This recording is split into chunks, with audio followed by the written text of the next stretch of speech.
Okay, this video is going to be about tactical sightlines that I made through the forest so that I can see moose approaching from a greater distance than before these sightlines were put in.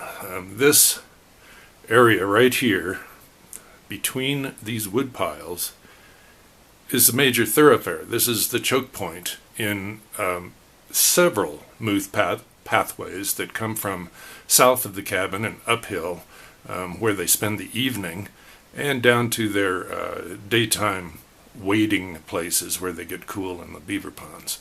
Or actually, it's just one moose I've seen here so far.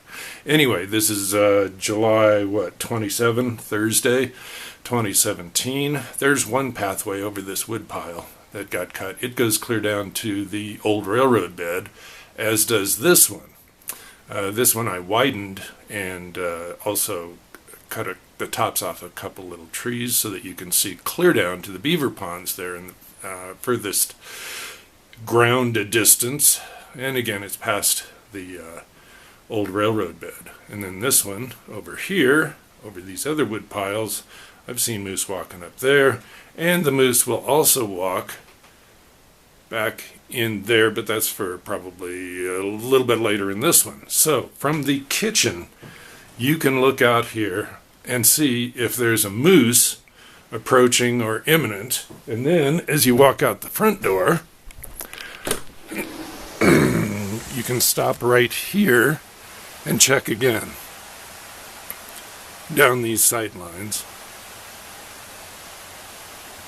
And then from here, pardon, you can look down into that creek bottom now.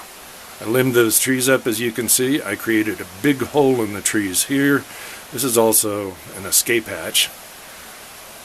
And cleared around in back of these wood piles so that a human can actually get back there now.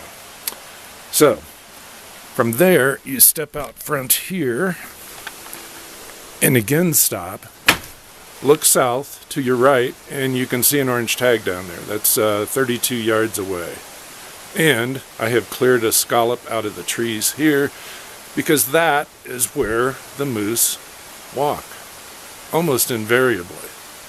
They come right down that open area.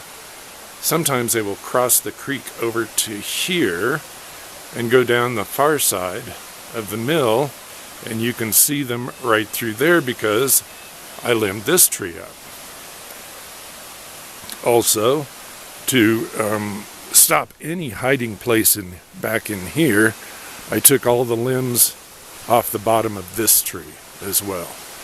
Because there was one day I was out here, there was a moose 30 feet away standing right there, and I could not see it. Try as I might. The only reason I knew it was there is because I watched it walk over there, past the front of the cabin, through that choke point I pointed out earlier, down there between the wood piles, and there it was. So, now the other spot that got cleared out here, oh yeah, there's that camera. That thing's a lot of fun. Stealth cam. Okay, so, when you're crossing the bridge, used to be all of this, here, let me back off a little bit, all of this area around the creek was brushy. And I had found moose piles, dumps down there.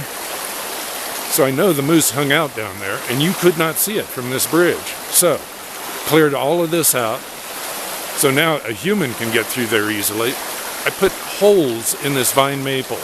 Looks like eye holes in there, so that you can see a moose walking up the pathway on the other side of the wood piles.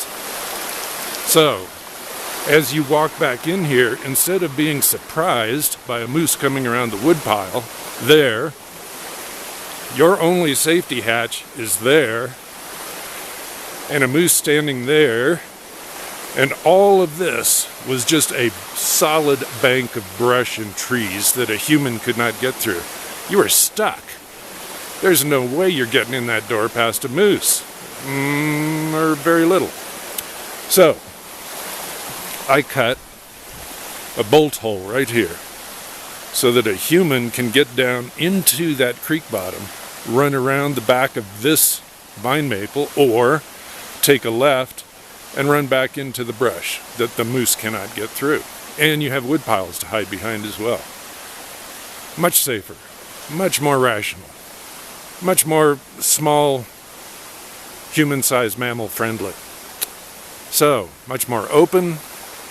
The moose does not walk through here much anymore. He goes around the other side of that.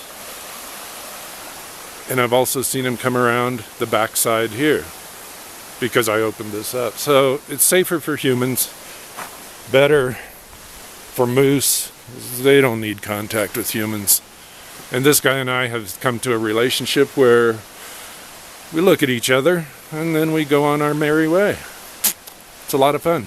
Young moose, I'm guessing a little over a year, judging by research I've done, and the drop on his testicles. So, there it is. Now you can see what tactical moose sightlines look like. The strategy was to create close visual views without opening this property up to any, not one other ability to see a highway or cars or anything else. It's just opened up the nearest avenues of sight. It's beautiful. It's like a small park here now. That's my story, and I'm sticking to it.